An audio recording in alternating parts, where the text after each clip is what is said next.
Somehow, the crew returned.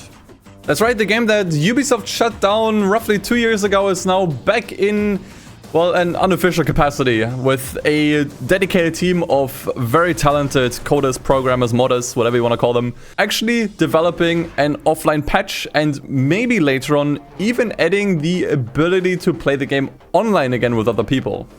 Now in this video I won't go over all the specifics with this offline patch because this has already been talked about by many other online creators. Instead I kinda just wanted to do a small recap on this game in particular and what made it so special, why this patch matters so much, and also the really cool and interesting implications this is gonna have for the future of this game, which is gonna be super exciting from here on out. I think I'm also just gonna talk a little bit about my own personal history with this game. So I actually did play this game, I think roughly in 2015 on an Xbox One. This was like shortly after the game came out. And I remember back then I actually quite enjoyed it a lot. Like I actually really thoroughly enjoyed the map, I enjoyed the story, I enjoyed the single player. And this is ultimately the stuff that is preserved here. And this is why this is so important that we can actually get into this game again after all this time. Because as much as Ubisoft wants to make you believe that you can just play The Crew 2 and get the same experience, I've already talked about this in a previous video, don't let them fool you. This is a completely different game. So the map is actually much better here than in The Crew 2. Because in The Crew 2 they did remove a lot of the smaller cities that you can find every now and then. Like for example, this small city here, Amarillo, is this one still in The Crew 2? I don't know, it might be one of the many ones that they removed. In general, the map has been dumbed down a lot in many other aspects for The Crew 2. So this is actually the best iteration of this map that we will probably ever see.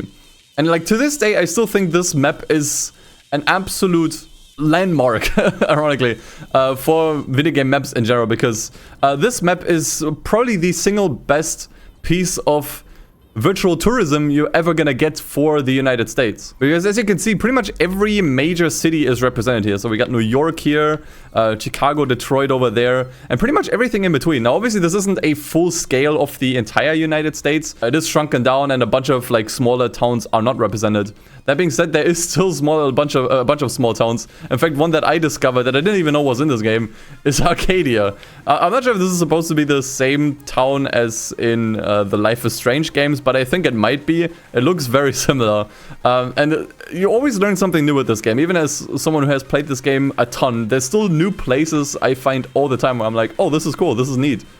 And this is further helped with these landmarks that I think are so underrated. So pretty much there are hundreds of these all around the map where you can just kind of like drive up to one of these spots and then get like a small cutscene of the location, and then you can press toggle display and it gives you a small blip of information on whatever this place is. So now we're in Monroe and it says located a few miles south of Detroit, this historic city was named after the president at the time it was mapped out. Okay, cool, didn't know that. It's just a small piece of trivia of American history. And you can find hundreds of these all over the map. So I've just gotten started with this game and you can see how many of these there are just in Detroit. And then in Chicago there's a couple more. And now imagine how many more you're gonna find across the entire map, especially in some of the bigger cities like Los Angeles and New York. Like these are littered all over the place. And I loved finding and collecting these and actually learning something about the United States. Like this is why I mean, like you know, it's the best piece of virtual tourism you're ever gonna find. Especially because this doesn't just encapsulate like small areas, but even, well, as the title suggests of these collectibles, landmarks, you can actually like learn about like all the various different landmarks in the United States and what they stand for. It's so cool. And this has been completely removed in The Crew 2. And I want to just once again repeat how big this map actually is. This, I think, to this day might be one of the biggest racing game maps ever made. And it takes like, I think, in the fastest cars around 40 minutes to just go from one coast to the other. So if you take a smaller car, a slower car, it's gonna take way longer. I do vividly recall that some of the longest races in this game can go up to 4 hours or even longer, which is insane. And this is the kind of stuff that I really enjoy doing, and I haven't unlocked it yet, so I can't really show it. But all of these like really lengthy races were super enjoyable to me because you never like it's a massive race where you're not driving down the same road more than once. So it allows for like really fun, dynamic races and that keep fresh throughout. And I used to just kind of love popping on my favorite playlist or chatting to some friends on Discord and just doing these long races that were also really, really worth doing because they paid out a lot of money. But aside that, you can also just cruise around, like, since there's so much to discover and there's like a bunch of unique cities here with unique roads, unique places that you can find, and even some Easter eggs if you know where to look. Obviously, with a map this big, you need a good soundtrack, and I will actually say this is, I feel like one of the aspects of the game that got underrated the most is that the soundtrack is actually pretty decent. So there is a radio here that you can listen to, and like the music here is okay. Like, it's not the best soundtrack of all time, I can tell you this much, but you got some pretty good tracks here. I had to move my camera so you can actually see this, but you got bangers like, you know, a song from Carpenter Brut, who's an awesome artist when it comes to synthwave. I actually know this song in particular from Hotline Miami. There's also some really cool EDM tracks, so you have the Toxic Avenger here, for example. This song you might remember from Need for Speed Rivals was actually one of my favorite songs in Need for Speed Rivals. And if you played Need for Speed Pro Street, you definitely remember this song. So the playlist in this game, like the soundtrack in this is actually quite good, and I think a lot of people kind of slept on it. Not every song is a banger here, but I think there are a lot of good songs in here that actually make driving around the map quite enjoyable. And all of these songs are not in The Crew 2 anymore. I think in general, like, the soundtrack of The Crew 2 I didn't really vibe with as much. I feel like in this game it really encapsulates this, like, American road trip feeling a lot more. And one thing I forgot to mention here is that aside from the radio music, there's also an orchestrated soundtrack, like a soundtrack that was specifically made for this game, and it's genuinely so good. It's one of the best orchestrated soundtracks for any racing game I've ever heard. I'm just gonna play a few sections of some of my favorites here.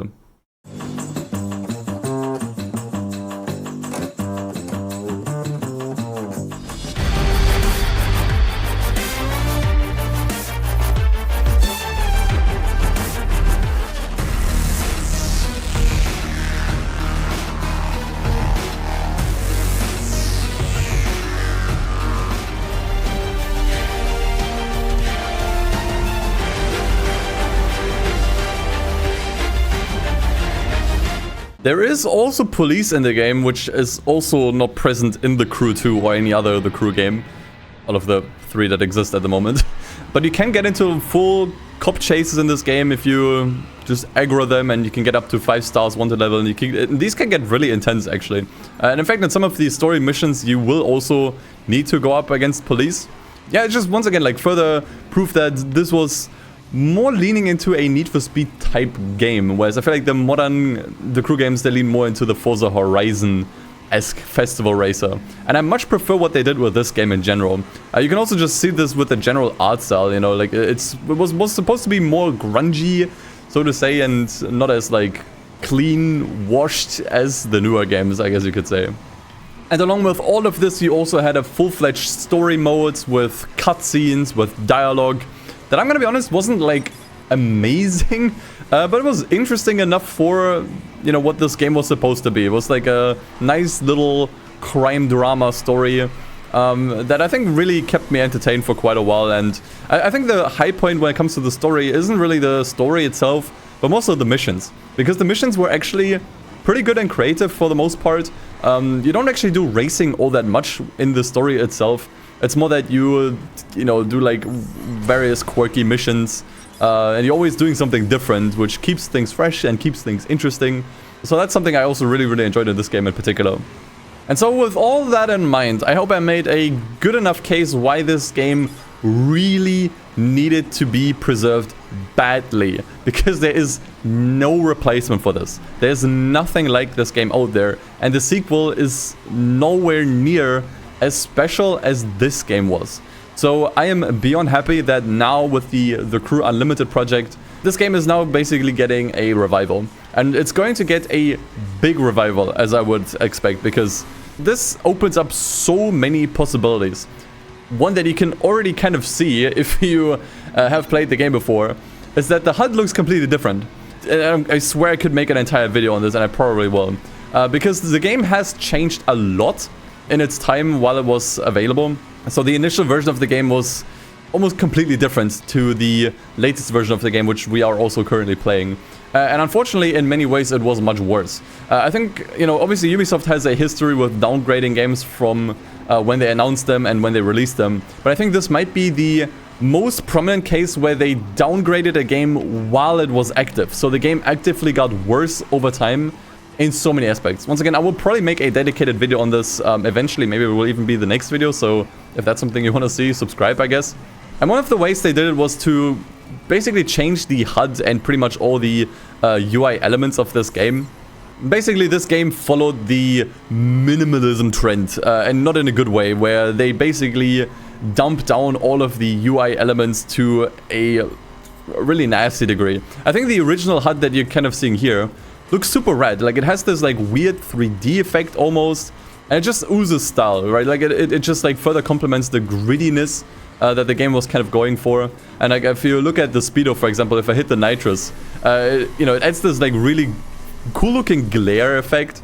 It just looked nice, you know, it made the HUD stand out and unique, and the modern HUD is just really forgettable. I think most people don't even know what it looks like from the top of their head because it just looks so generic.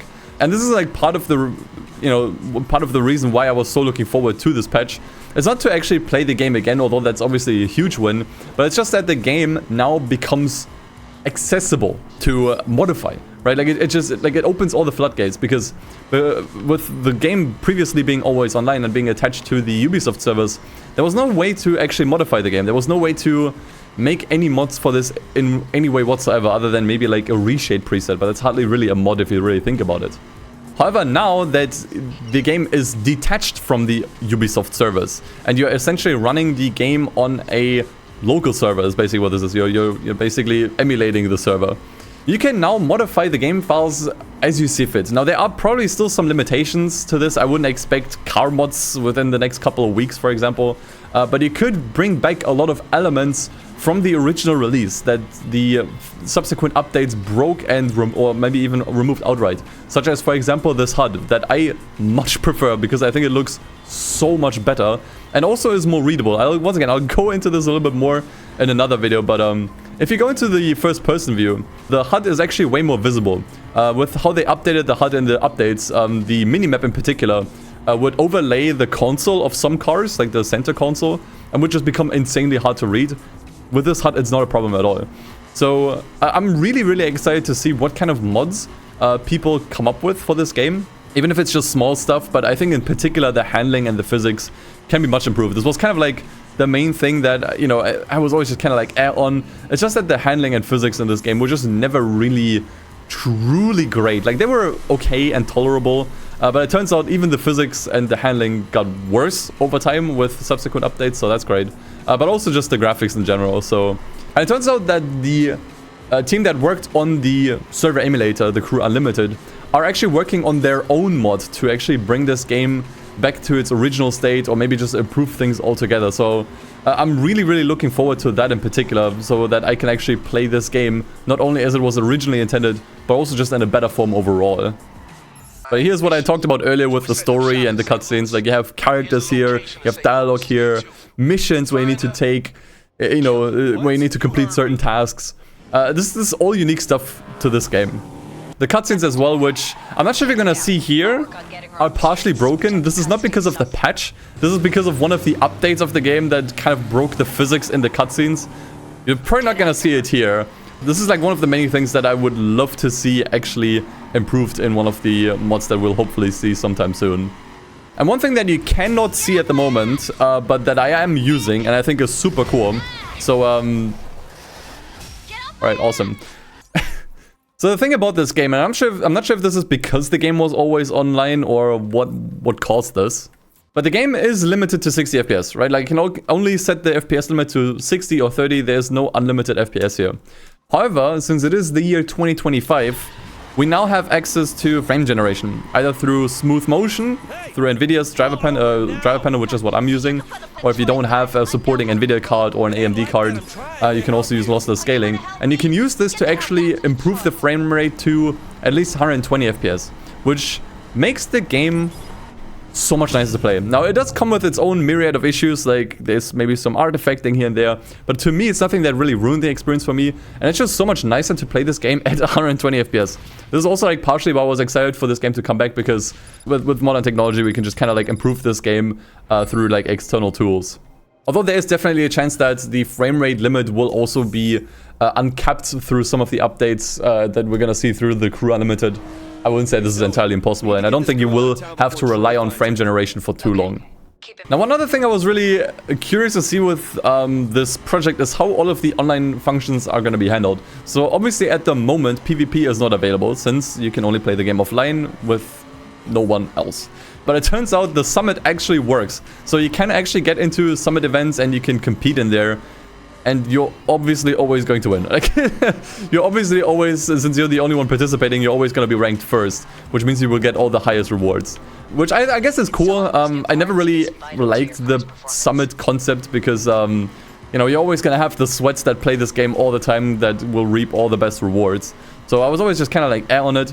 But the fact that I can now compete and just get the best rewards immediately, I mean, it makes it a little bit too easy, I think, but hey, if you ever wanted to win a summit and be among the best, now you can, I guess. So yeah, overall, this is great. I'm glad to be playing this game again, especially now that the floodgates are wide open with what people can do in this game. Since now no Ubisoft servers are required to play this, we can actually modify this game, and I'm really, really excited for the future of this game. If you are familiar with Need for Speed World, which if you don't know is also was an always online Need for Speed game, particularly was supposed to be an MMO type game. That one also got an offline patch and even like community-driven servers, and that game has mods out the wazoo. And nowadays there are servers with hundreds of new cars, and I would love to see this kind of stuff in this game as well. For now, it's kind of like, you know, not entirely sure yet how far and wide the mods can go with this game. But at the very least, I would expect some visual improvements, some handling improvements, some physics improvements. And to be honest, I think this is what the game needs the most at the moment anyways. So yeah, overall, I will say this is just an absolute win for game preservation in general. And also, like, I just want to say this. It feels so good to just kind of like show Ubisoft that, you know, this is possible and how it's done. Now, it turns out that, you know, the Crew 2 and the Crew Motorfest are getting offline patches from Ubisoft themselves. And it is just a shame that they didn't bother to put in the same effort for this game, which I think from the bunch deserved it the most. And also just kind of shows that this is always possible. Like, there's really no excuse for developers to not make an offline patch. Because if a team of just passionate modders and programmers that aren't part of the development team and as such have no access to the source code or any resources that were made to develop this game, if they can do this in their free time, there is no excuse for a developer to not do this. It is always just a matter of, like, greed, honestly, that they don't want to invest the time and resources to develop something like this. And I hope that with the, well, seemingly successful Stop Killing Games campaign, I do hope that it becomes more of an exception than the norm, that it is up to the community to make an offline patch instead of the developers and the studio behind it. So yeah, I would highly encourage you, if you still have a PC copy of the Crew, go ahead and play it. Download the launcher of the Crew Unlimited. I'll leave a link in the description below if you want to check it out. And give it another go through. I mean, it's honestly a privilege to still be playing this game after 2 years of it being completely inaccessible. And it feels great to be back, honestly. I really spent a lot of time in this game. I enjoyed the map so much, and I have so many fun memories of this game as well, that I'm just happy to be able to revisit and maybe, hopefully, in the future, make new memories along with it. So yeah, that's all for today, guys. Thanks so much for hanging out. Thanks so much for watching. And I will see you in the next one. Take care, take it easy, and as always, didn't crash. Peace. See you guys.